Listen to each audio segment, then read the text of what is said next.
Prakash master, നമ്മൾ എന്തിനാണ് ഇവർക്ക് ഈ പ്രോജക്റ്റ് അനുമതി നൽകിയിരിക്കുന്നത്? അവരുടെ വ്യവസായത്തിന് ആവശ്യമായ വൈദ്യുതി ഉൽപ്പാദിപ്പിക്കാൻ വേണ്ടി അല്ലേ? അത് സ്വാഭാവികമായും വ്യവസായ സൗഹൃദ അന്തരീക്ഷത്തിൽ വേണം. അവർക്ക് വിറ്റ് ലാഭം ഉണ്ടാക്കാനുള്ള സാഹചര്യം നമ്മൾ ഉണ്ടാക്കി കൊടുക്കുമ്പോൾ അവരുടെ മുഴുവൻ ലാഭവും, അവരിവിടെ നിൽക്കുന്നതിന്റെ മുഴുവൻ അസ്തിത്വവും ഉത്തരവാദിത്വവും ഒക്കെ സർക്കാരിനാണ്. സർക്കാരിന്റെ മുഴുവൻ ചെലവിൽ അവർ വേണമെങ്കിൽ ലാഭം ഉണ്ടാക്കിക്കോട്ടെ എന്ന ആവശ്യം നമുക്ക് എന്താണ് മാഷേ? ഇവിടെ BJPയുടെ ജയസീറിനോട് നിങ്ങൾ ആ ചോദ്യം ചോദിക്കേണ്ടിയിരുന്നത്. ഇപ്പം മുതലാളിമാർക്കെതിരായിട്ട് എന്തൊരു സംസാരമാണ് BJPയുടെയും കോൺഗ്രസിൻ്റെയും ആളുകൾ ഉന്നയിക്കുന്നത്. ഇവിടെ ഞാൻ ചോദിക്കട്ടെ, BOT എന്ന് പറയുന്ന സംവിധാനം കൊണ്ടുവന്ന ആരാ? BOT എന്നുള്ള സംവിധാനം കൊണ്ടുവന്ന ഇവർ രണ്ടുപേരും അല്ലേ? ഈ നമ്മുടെ രാജ്യത്തിനകത്തുള്ള ഇത്തരം സ്ഥാപനങ്ങൾ ഉണ്ടാക്കി കുറേ കാലം ഓൺ ചെയ്ത് അതിന് ലാഭമെല്ലാം എടുത്ത് അത് വിൽക്കാം, പിന്നീട് ഗവൺമെൻറ് കൊടുത്താൽ മതി എന്ന തീരുമാനം ഉണ്ടാക്കിയത് കേന്ദ്ര ഗവൺമെൻറ്റുകളല്ലേ? BJPയുടെയും കോൺഗ്രസിന്റെയും ഗവൺമെന്റുകൾ. 5000-ലേറെ കോടി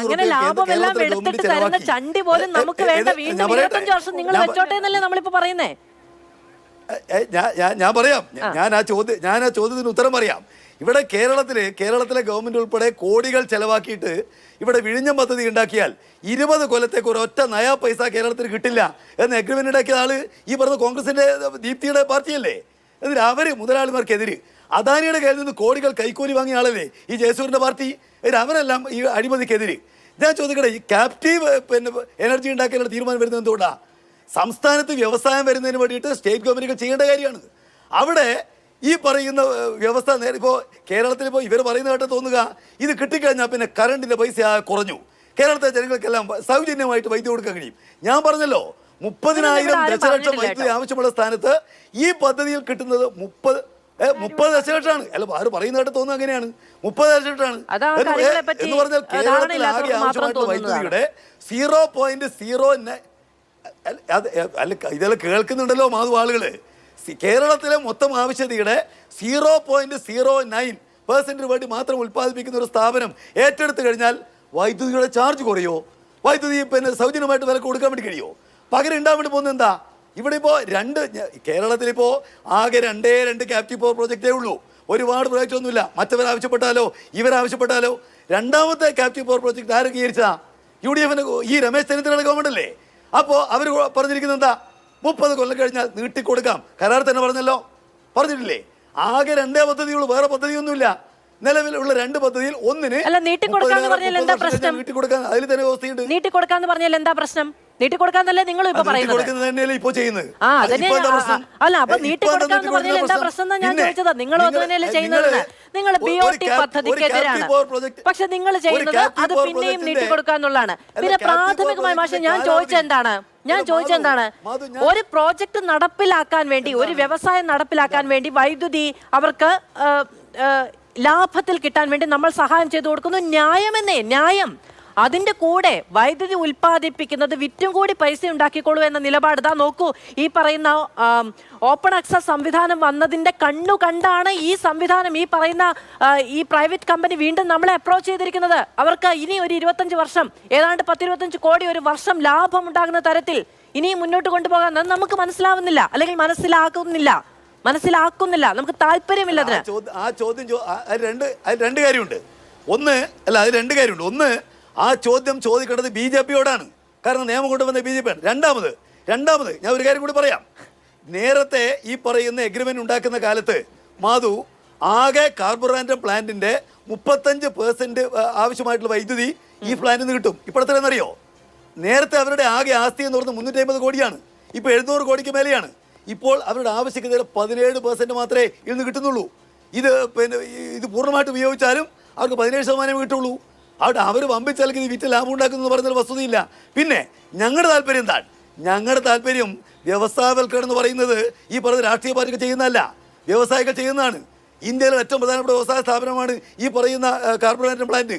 അത്തരമൊരു പ്ലാന്റ് ഇന്ത്യയിൽ എല്ലായിടത്തും ഉണ്ട്. ഇപ്പോൾ അടുത്ത കാലത്താണല്ലോ ഡൽഹിയിൽ ഇവർക്ക് അംഗീകാരം കൊടുത്തത്. 80 കോടിയുടെ നിക്ഷേപം നടത്തിയവർ BJPയുടെ ഗവൺമെന്റ് അംഗീകാരം കൊടുത്തില്ലേ? കോൺഗ്രസിന്റെ ഗവൺമെന്റ് പൂർണ്ണമായിട്ട് പിന്തുണച്ചില്ലേ? ഏത് സ്ഥലത്ത് അവർ ഫാക്ടറി കൊണ്ടുവരുമ്പോൾ വേണ്ടെന്ന് പറയുന്നത്? അപ്പോൾ അതുകൊണ്ട് അത് പിന്നെ കോൺഗ്രസിനെ സംബന്ധിച്ച് ഒരു പ്രശ്നമുണ്ട്. അവർ എല്ലാവരും അഴിമതി ഉന്നയിച്ച് തടസ്സം വെക്കുകയാണ് എന്ന് പറഞ്ഞാൽ മൂക്ക് മുറിച്ച് ശകനം മുടക്കുക. PI ക്യാമറ വന്നു, അഴിമതി. അതുപോലെ തന്നെ ഇവിടെ കേരളത്തിനകത്ത് NH വരുന്നു, അഴിമതി. അതുപോലെ തന്നെ KFON വരുന്നു, അഴിമതി. ഒന്നും LDF നടത്താൻ പാടില്ല. നടത്തുമ്പോൾ എല്ലാം അഴിമതി പറഞ്ഞിട്ട് തടയണം. എന്നിട്ട് ഞങ്ങളെ ഗവൺമെൻറ് പോലെ തന്നെ ഒന്നും ചെയ്യാത്ത ഗവൺമെൻറ് ആണ് എന്ന് ഈ കേരളത്തിലെ ഗവൺമെൻറ് വരുത്തണം. ഞങ്ങൾ ഒരു കാര്യം ഉറപ്പാണ്, ഞങ്ങൾ അഴിമതിക്കാരാണോ അല്ലേ എന്നതിനെ സംബന്ധിച്ച് കേരളീയർക്കറിയാം. ആരാണ് അഴിമതിക്കാർ? 7,800 കോടി ഉറുപ്പിക മുതലാളിമാരുടെ കയ്യിൽ നിന്ന് വാങ്ങിയ പാർട്ടി BJP അഴിമതിയല്ല. 2,800 കോടി ഉറുപ്പിക മുതലാളിമാരുടെ കയ്യിൽ നിന്ന് വാങ്ങിയ പാർട്ടി കോൺഗ്രസ് അവർ അഴിമതിയല്ല. ഒരൊറ്റ പൈസ വാങ്ങില്ലെന്ന് പ്രഖ്യാപിച്ച് അതിനെതിരായിട്ട് കോടതിയിൽ പോയ ഞങ്ങളുടെ പാർട്ടി CPM ഞങ്ങൾ അഴിമതി അല്ലേ? അതുകൊണ്ട് അതെല്ലാം ജനങ്ങൾക്കറിയാം. ആരാണ് കൈക്കൂലി വാങ്ങുന്നവർ, ആരാണ് അഴിമതി നടത്തുന്നവർ, ഇതെല്ലാം പകൽ വെളിച്ച പോലെ വ്യക്തമാണ്. ഞങ്ങൾക്കൊരു കാര്യം ഉറപ്പിച്ച് പറയാൻ വേണ്ടി കഴിയും, കേരളത്തിലെ ഗവൺമെൻറ് LDFിൻ്റെ ഗവൺമെൻറ് 8 കൊല്ലക്കാലമായിട്ട് അഴിമതി നിർമ്മാർജ്ജനം ചെയ്ത ഗവൺമെൻറ്റാണ്, അഴിമതി അനുവദിക്കാത്ത ഗവൺമെൻറ്റാണ്. ഇവിടെ UDFിൻ്റെ ഗവൺമെൻറ് 5 കൊല്ലം ഭരിച്ചല്ലോ, എന്തായിരുന്നില്ല? അമ്പ് കൊള്ളാത്തവരിൽ കുരുക്കൾ എന്ന് പറഞ്ഞ പോലെ ഒരൊറ്റ മന്ത്രിക്കെതിരെ അഴിമതി ആക്ഷേപം ഇല്ലാതിരുന്നിട്ടുണ്ടോ? പക്ഷേ ഈ പറയുന്ന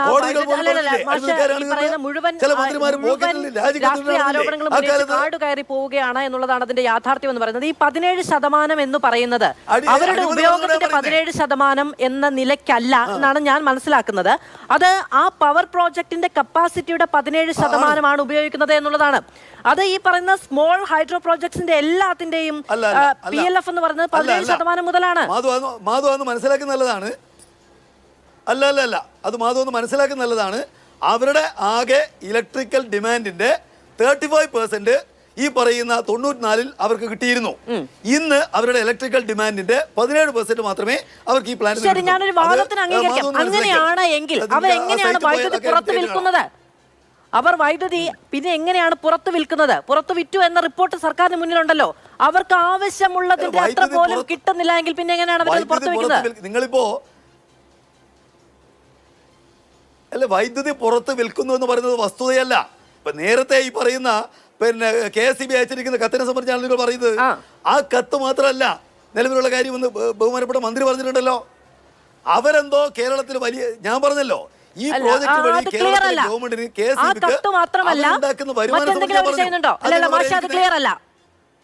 അവർ വൈദ്യുതി വിറ്റിട്ടില്ല എന്നാണോ? അങ്ങനെയാണെങ്കിൽ ഈ പറയുന്ന രാജൻ ഖോബ്രഗഡെ കൊടുത്ത കത്ത് തെറ്റാണെന്ന് സർക്കാർ ഏതെങ്കിലും അന്വേഷണത്തിലൂടെ തെളിയിച്ചിട്ടുണ്ടോ? അല്ല, രാജൻ ഖോബ്രഗഡെ കൊടുത്തിരിക്കുന്ന കത്തെല്ലാം പരിശോധിച്ചിട്ടാണല്ലോ. കേരള ഗവൺമെന്റ് എന്ന് പറഞ്ഞാൽ ഏതെങ്കിലും ഒരു മന്ത്രിയല്ല. കേരള ഗവൺമെന്റ് എന്ന് പറഞ്ഞാൽ ഗവൺമെന്റ് ആകെയാണ്. ഇതെല്ലാം നിലനിൽക്കുന്ന സമയത്താണ് 2022-ൽ ബഹുമാനപ്പെട്ട മുഖ്യമന്ത്രി ഈ വിഷയം ചർച്ച ചെയ്യാൻ പ്രത്യേകമായിട്ട് മീറ്റിംഗ് വിളിച്ചത്. ആ മീറ്റിംഗിൽ ഈ വിഷയം എല്ലാം ചർച്ച ചെയ്തിട്ടുണ്ട്. ചർച്ച ചെയ്ത് തീരുമാനിച്ചത് പുതിയ എഗ്രിമെന്റോടെ KSEB അവർക്ക് ഈ പറയുന്ന കരാർ നീട്ടിക്കൊടുക്കണമെന്നാണ്. ഇതിപ്പോ സർക്കാർ അംഗീകരിച്ചു എന്നുള്ളത് കൊണ്ട് അത് വെള്ളം തൊടാതെ വിഴുങ്ങണം എന്നില്ല. അത് ചോദ്യം ചെയ്യാനുള്ള ഉത്തരവാദിത്വം അല്ലെങ്കിൽ അവകാശം പ്രതിപക്ഷത്തിനും പൊതുസമൂഹത്തിനും ഒക്കെ ഉണ്ടല്ലോ. രാജൻ ഖോബ്രഗഡെ കത്ത് അവിടെ ഉണ്ട് എങ്കിൽ ആ കത്തിൽ പറയുന്ന കാര്യങ്ങൾ അടിസ്ഥാനരഹിതമാണ് എന്ന് ജനങ്ങളെ ബോധ്യപ്പെടുത്തിയിട്ട് വേണ്ടേ പുതിയ പവർ പ്രൊജക്റ്റുമായി മുന്നോട്ട് പോകാൻ. അല്ലാതെ കത്തവിടെ ഇരിക്കട്ടെ, അതിനപ്പുറത്തേക്ക് സർക്കാരിന് വിവേചനാധികാരമുണ്ട് എന്ന് പറയാൻ പറ്റുമോ? എന്താ പറയാൻ പറ്റാതെ? അതെങ്ങനെയാണ് ശരിയാവുക? ഈ നയപരമായ കാര്യങ്ങൾ തീരുമാനമെടുക്കുന്ന അധികാരമുള്ളതിനെ ഗവൺമെന്റ് എന്ന് പറയുന്നത്. അല്ല, അത് പക്ഷേ നയപരമായ കാര്യങ്ങൾ തീരുമാനമെടുക്കുമ്പോൾ അത് സുതാര്യമാണെന്ന് ജനങ്ങളെ ബോധ്യപ്പെടുത്തണ്ടേ? ഇനി ഒരു നിലക്കുമുള്ള കരാറയിൽ നിന്ന് വെക്കുക, നിയമാധിഷ്ഠിതമായ തീരുമാനം എടുക്കില്ലേ ഗവൺമെന്റ്? എടുക്കാൻ അധികാരമില്ലേ ഗവൺമെന്റിന്? അതിനു വേണ്ടിയാണല്ലോ ഗവൺമെന്റ് ഏത് പ്രോജക്റ്റും ഏത് നയപരമായ തീരുമാനത്തിന്റെ വെളിച്ചത്തിലും നടപ്പിലാക്കുമ്പോൾ അത് സുതാര്യമാണ്.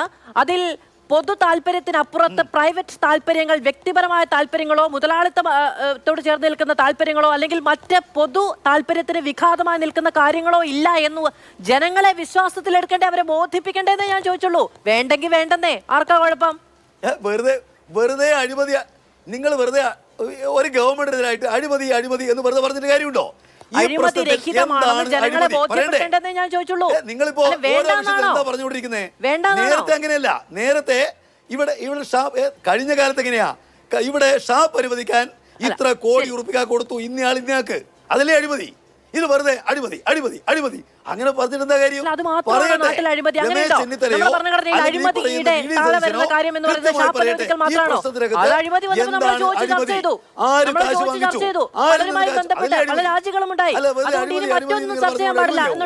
ഇതിൽ നോക്കൂ, ഏത് പ്രോജക്റ്റും ഏത് നയപരമായ തീരുമാനമെടുക്കുമ്പോൾ ജനങ്ങളെ ബോധ്യപ്പെടുത്തണമെന്ന് ചോദിച്ചു. വേണ്ടാന്നുണ്ടോ? അല്ല, ഞാൻ പറയട്ടെ, AI ക്യാമറയിൽ കോടികൾ അഴിമതി എന്നാണല്ലോ ഇവർ പറഞ്ഞു വന്നത്. AI ക്യാമറയിൽ ഇന്ന് വരെ സംസ്ഥാന ഗവൺമെന്റ് ഒരു പൈസ ചെലവഴിച്ചിട്ടില്ല. പിന്നെ എങ്ങനെ അഴിമതി? ശരി, വെറുതെ ഇങ്ങനെ നാല് പഠിച്ചു അഴിമതി. അതിനൊന്നും ഉത്തരം പറയേണ്ട ബാധ്യത എനിക്കില്ല. മാത്രമല്ല എന്റെ വിഷയത്തിലാണെങ്കിൽ ഞാൻ അതുമായി ബന്ധപ്പെട്ട സംശയങ്ങൾ ഉന്നയിച്ചേ അതിനുള്ള മറുപടി ദീപ്തി മേരി വർഗീസ്. നിങ്ങൾ ഇങ്ങനെ നോക്കൂ, നമുക്ക് ഓർമ്മയുണ്ട് പ്രതിപക്ഷ നേതാവായിരുന്ന സമയത്ത്